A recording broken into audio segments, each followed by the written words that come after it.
Hey everyone, Volty here. Today I'm really excited to bring you a brand new series of content for the Volty channel. I've currently labelled it There Can Be Only One, which is the tagline from the famous Highlander movie of '86. Basically, the VFN community and the VFN tournament series is growing, and in an effort to humanize it and bring about some stories, I'm going to be interviewing some of the players from that community. Today, I am joined by the lovely Jack Emerald Ding, and he is currently tied for the first season of the VFN Invitational. So him and Juzza had the exact same number of Invitational points and the exact same number of trophies, which is our tiebreaker. So keep an eye out. I'll be posting what that stream is going to look like, where we have our huge tiebreaker bout. But otherwise, we're going to talk to Jack today about what Highlander means to him and why he's been participating in the VFN series. Jack, how's it going? Good. Thanks for having me on. It's good to have you. Now, in 20 words or less, who are you and what have you achieved in Magic thus far? My name's Jack. I've been playing Magic since around Ice Age. I played pretty much all the formats on and off over the years. And I started playing Highlander in, I believe, the first time I played it was 2011, although that was just a one-off event. Mm-hmm. And any big titles, any exciting victories that come to mind? Well, when it comes to Highlander, I actually looked up my 2011 deck list from that. So I went to CanCon, borrowed a deck, didn't know anything about the format, and it was a black-white deck, and the points were Wasteland, Clamp, Jitte, Mind Twist, and Pearl. And I remember I made top 8, and then I got smashed by Mulch in the top 8. So that was my introduction to the format, and that's it. I mean, that deck, I'm not sure that deck was playable back then, let alone now. I mean, to be fair, I didn't know what was playable, so I was at CanCon, and I rocked up to the venue, and Juzza was like, "Hey, there's this new format. Do you want to play it?" I was like, "I don't know. I mean, I don't have a deck." So he borrowed a deck off Unwin, which is what I played. I don't know if it was meta or not meta, but it was pretty fun.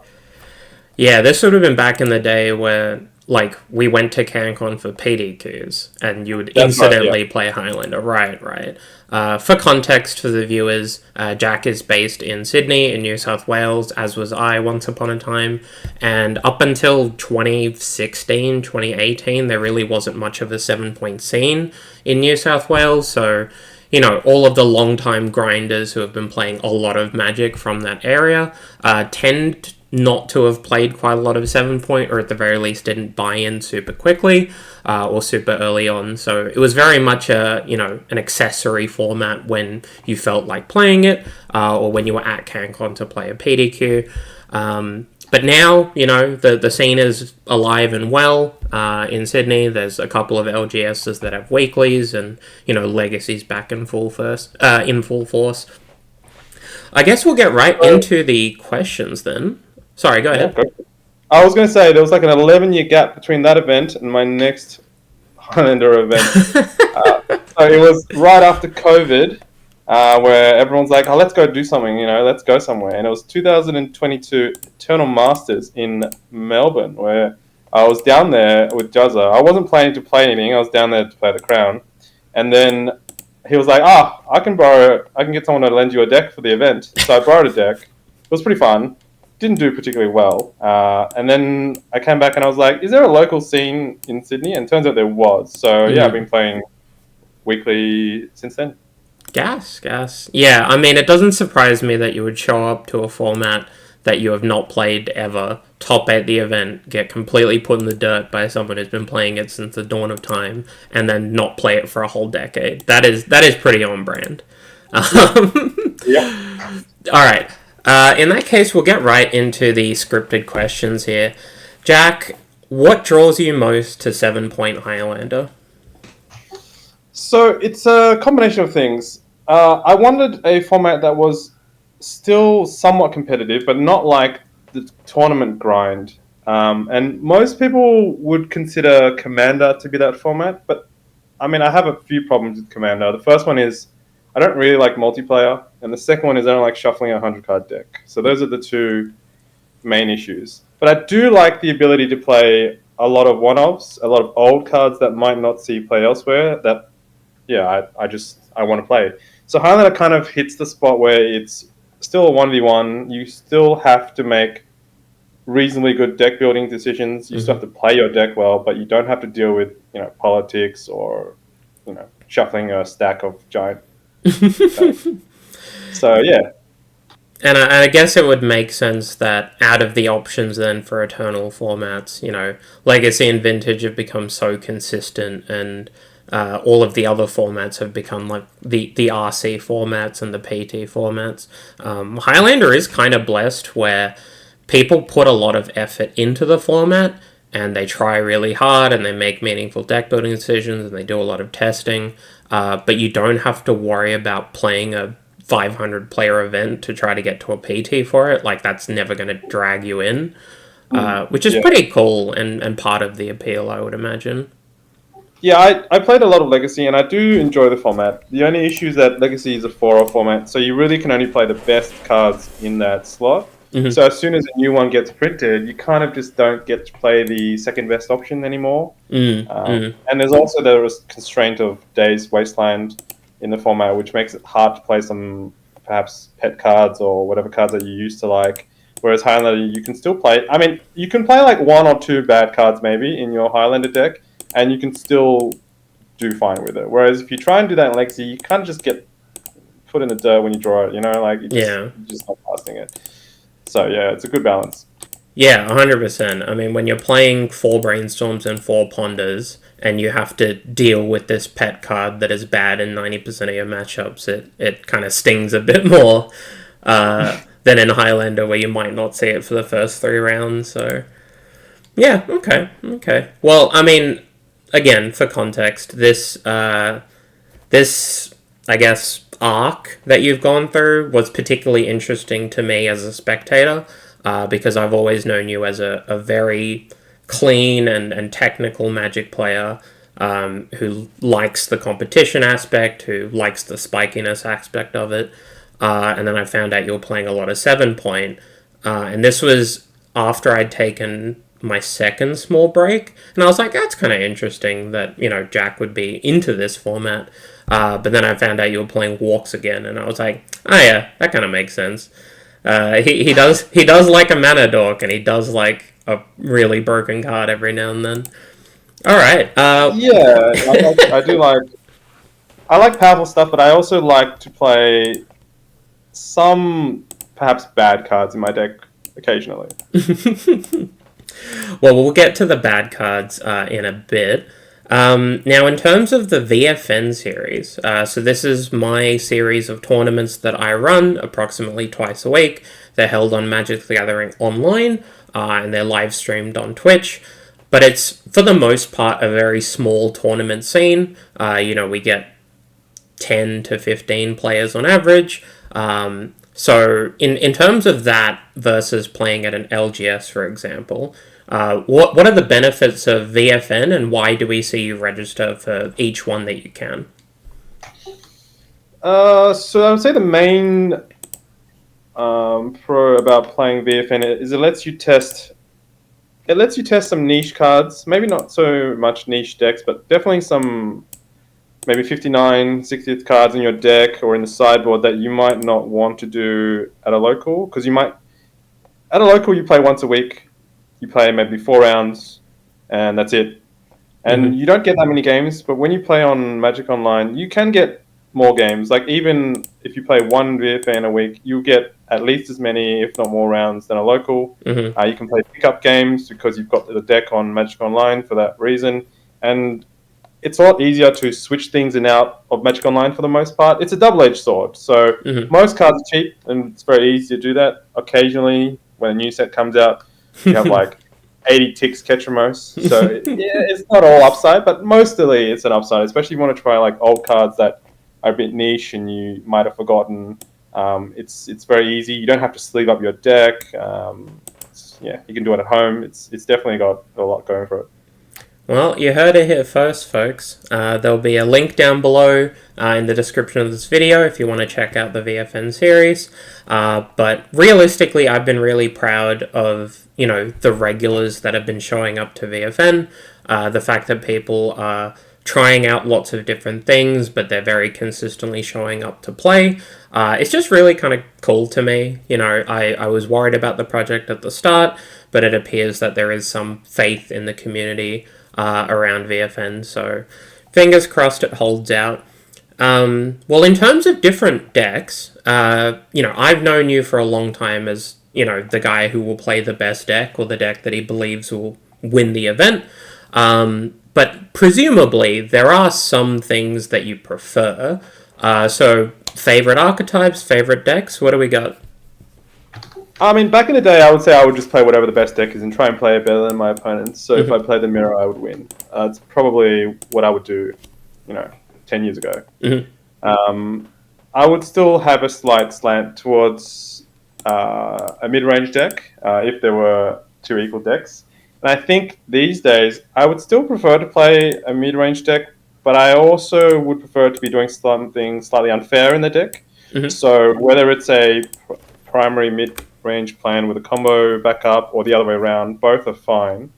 But I'm not really, in this format, I'm not really looking to do something completely fair. Like, I know Jund is like the poster boy of fair, but I only really like playing that deck when its fair plan is actually significantly better than everyone else. Like, if all your creatures or threats are just better than our opponents at every step of the curve, then I'm pretty happy to play the deck.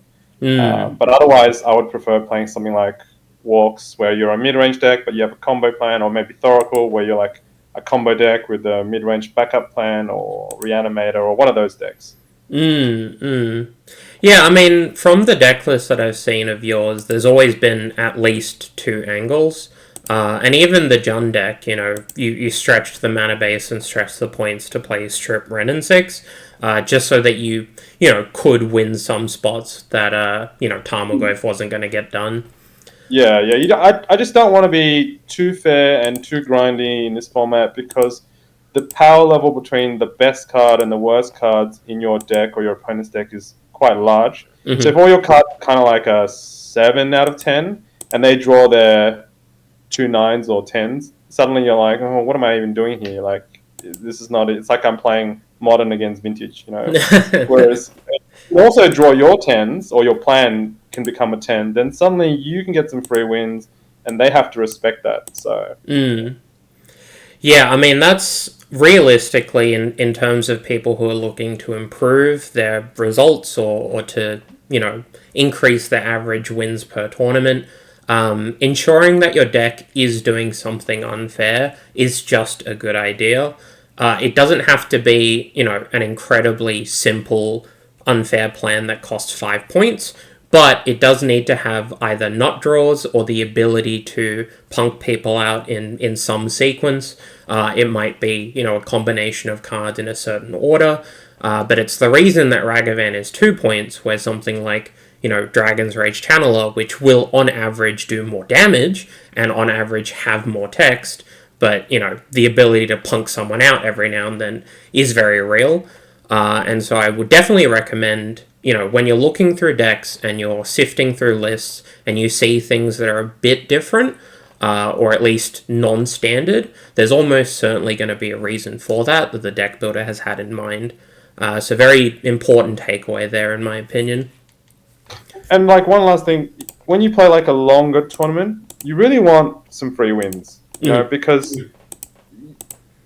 every free win reduces your variance because it's one less round that you have to not get outdrawn or not draw poorly yourself. So you really want a couple of those if possible, while still being able to present a consistent game plan in the rounds where you don't draw like that. Yeah. I mean, the idea of free wins and viewing the tournament as a whole is a little bit of a level up. There's probably some educational content in there that I might make in the future, but Yeah, very solid lesson. Yeah, there's probably something in there where some decks can be really good decks in the Swiss, not so good in the top eight, but then the decks that are good in the top eight might not be as likely to make top eight, stuff like Yeah. that.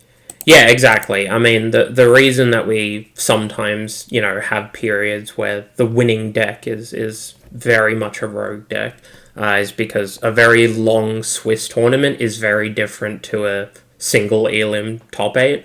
Like, they're just essentially separate tournaments, which is pretty cool. It's always been a neat thing about competition, but it is something to keep in mind. Like, if your goal is to win an event and you're okay with 3-4ing, for instance, maybe play the deck that's, more nut drawy and maybe has a few more fail cases, where if you're trying to min cash every single event you're playing, maybe steer towards something like Grixis with fewer free wins but more consistency.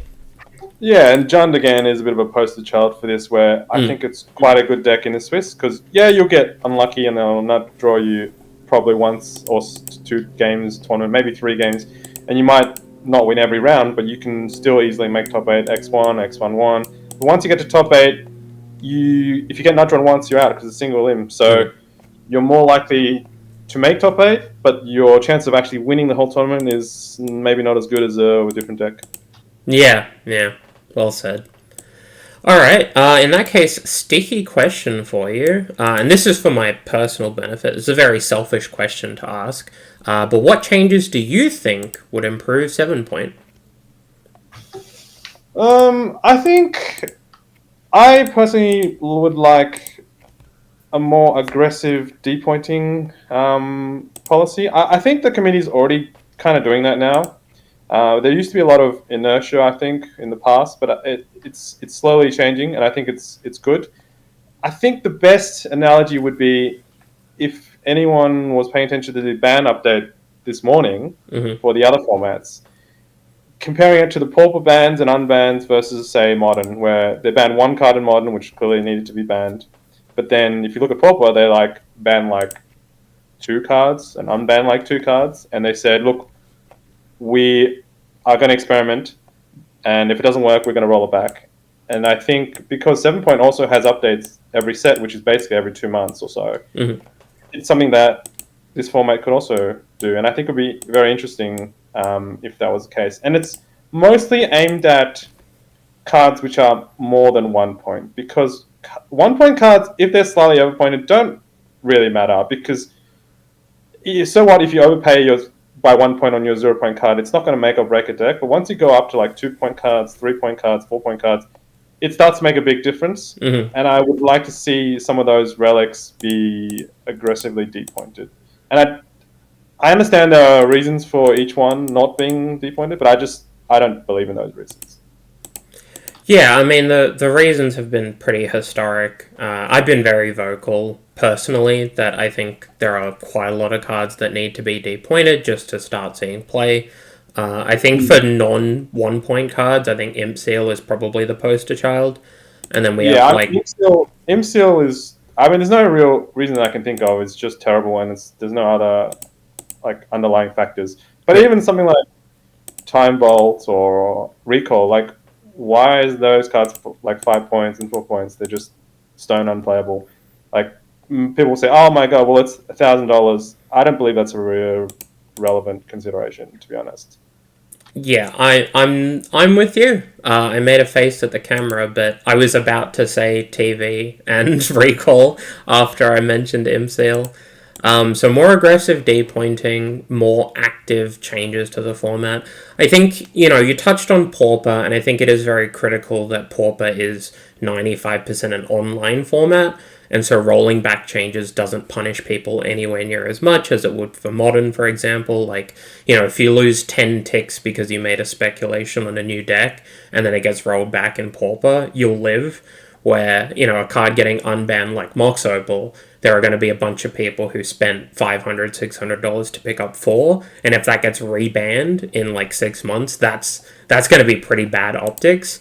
I think that's definitely true. There is also the other side of that, which is Pauper is not officially a competitive format in that it's not directly supported by Wizards, doesn't lead to the Pro Tour, stuff like that. Whereas Modern is actually one of their flagship formats.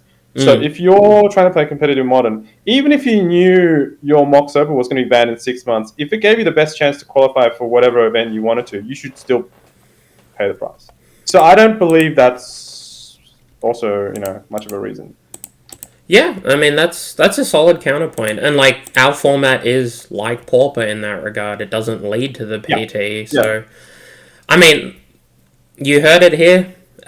Mouse, Michael, Pat, and Raj. I've got a couple of people in my corner when I ask for 7D points at once.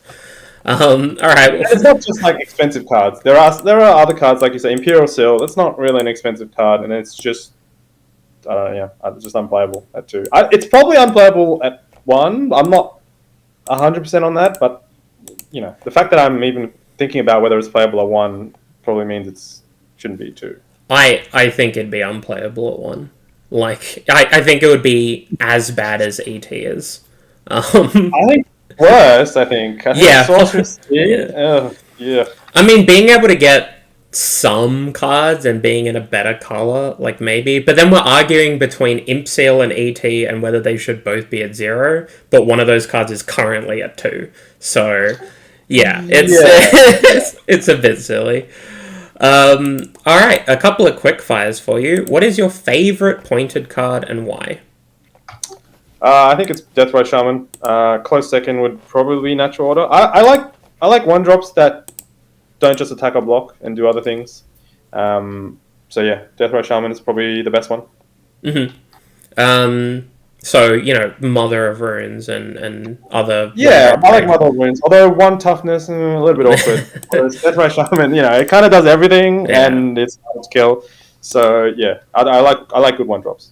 Yeah, I mean, that card is insane, and I actually talked about it at length at the last committee meeting yesterday. But that's a story for another day. What is your favorite unpointed card? At the moment, I would say it's Pyrogorf. Okay. I think honestly, you could make a case for any of the Goyfs from MH3. But I think Pyrogorf is one that I think is I mean, it's probably not quite as powerful as Baragorf, and maybe arguably not as powerful as the other Goyf, but it just feels so good when you cast it. Like when you play like a 5/6 and you kill like a 5-drop or the Planeswalker or them, it just feels so good. Okay, that's a little surprising, but I mean, FTK has always been a very sweet card. And holy cow, the difference between what we used to play and what we're playing now is pretty massive. And if you ever copy it or play another Baragorf afterwards, I mean, when Fable was at 0, I definitely fabled some Pyroglyphs and people just kind of blew up. In the Warp deck, fabling it, copying with Springheart, it's just like, oof, yeah. All right, so Deathrite and Pyroglyph. That's cool. All right, this is your pet card section. What bad card do you really, really want to be good, or at the very least, like slightly above playable in this format? So there are bad cards that are stone unplayable and could never see play that I like. So I'm no point going to those because it just never. Yeah. There's just no way. No amount of pointing, depointing, nothing will save them. But for a card that might be able to see play, probably not. I would like Nimble Mongoose to be playable. I used to love that card. I don't think it will be, but at least, if you dream a little bit, maybe. It's not that far off, you know what I mean? Like, yeah. Unlikely. But if it was always a 3/3 on turn 2, I mean, it's probably not. It's not like it's Kurdabe. It's playable if it's 3/3. Yeah. Nimble Mongoose. Yeah. I mean, I can wholeheartedly say that any format where Nimble Mongoose is a good card is probably a good format. Like that is a very well designed card. Unfortunately, I don't think it has much chance just because of the way Delve cards work now and how graveyard attack is in main decks. It's just a little bit unreliable. But, maybe. And, like, even if you get all of that, you get a wild Nikata with Shroud, but they're going to be pointing the removal at your other creatures and then blocking your wild Yeah. Nikata. Like, Yeah. yeah. Yeah. Rest in peace. The goose will likely never be loose again. That is unfortunate. Um, okay. So I think it's cute that we've seen you play a lot of Dimir on VFN on coverage, and your favorite pointed card is Deathrite Shaman, which is technically playable in Dimir by, that's very easy to do, but it is technically a Golgari card. Favorite unpointed card is Pyroglyph, and favorite bad card is Nimble Mongoose. That's interesting. I mean, maybe if we can make Sultai Delver a thing. I don't know how many points we'd have to change to make Goose playable.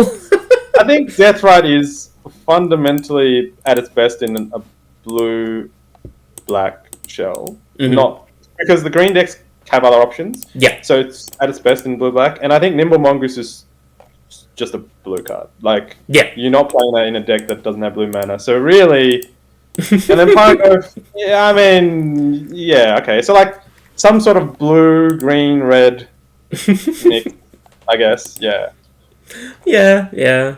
I mean, yeah, Deathrite is currently a hot topic. People are talking about Deathrite and how much they want it to be unbanned in Modern, and all I can say to that, yeah, right, like heaps of discussion, and all I can say is there's only two types of people who want Deathrite to be unbanned, and it's people who have played it at all points in time where it was banned and just want to like live that high again, and people who have never played a format where Deathrite was legal as a 4 and didn't go through that.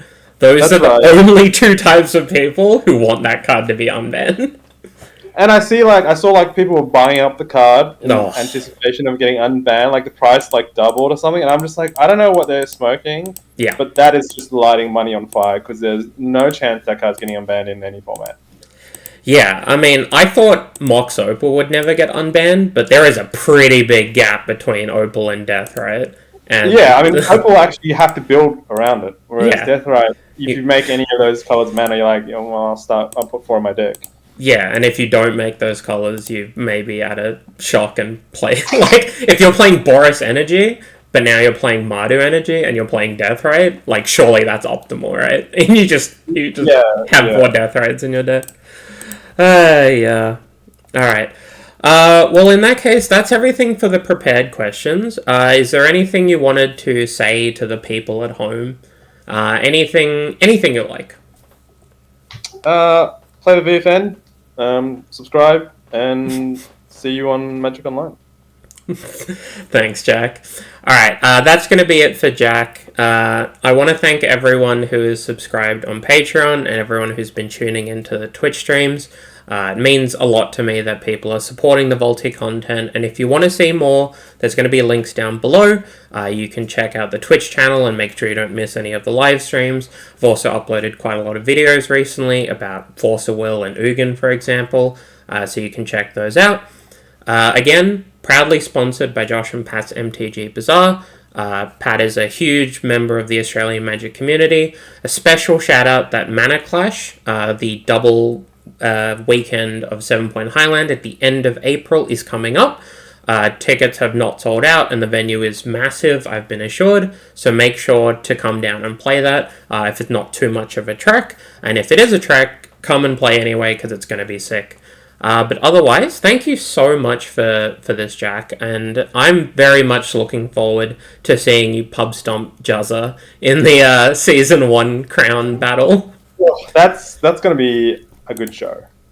Yeah, I mean, I fully expect both of you to put, like, quite a lot of effort and to make that a real match, and I'm hype as hell. So keep an eye out for that, everyone. That's going to be coming to you soon. So the winner, do you play the winner? Yeah. So the structure is you and Juzza are going to be battling for the official Season 1 crown. So this is your tiebreaker match. The winner will get the $100 seasonal award and then also fight me in an attempt to double their money. Well, for content's sake, surely that means you can only register 8-point decks, right?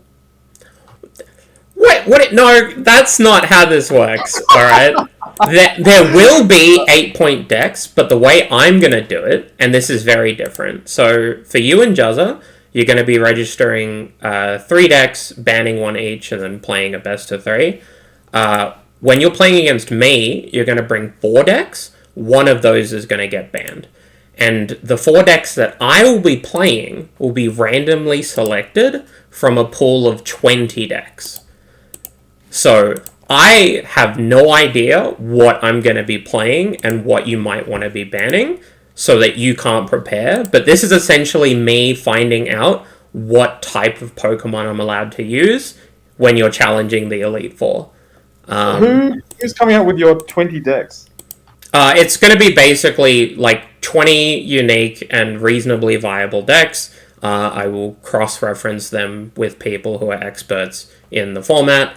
But all of the deck lists will be available. It's not going to be 16 copies of Eldrazi, just to make sure that I spike 2 of it. Like, it's going to be probably 10 to 15, like, well-established decks, and then 5, like, real brews that I've been cooking up. That's the goal.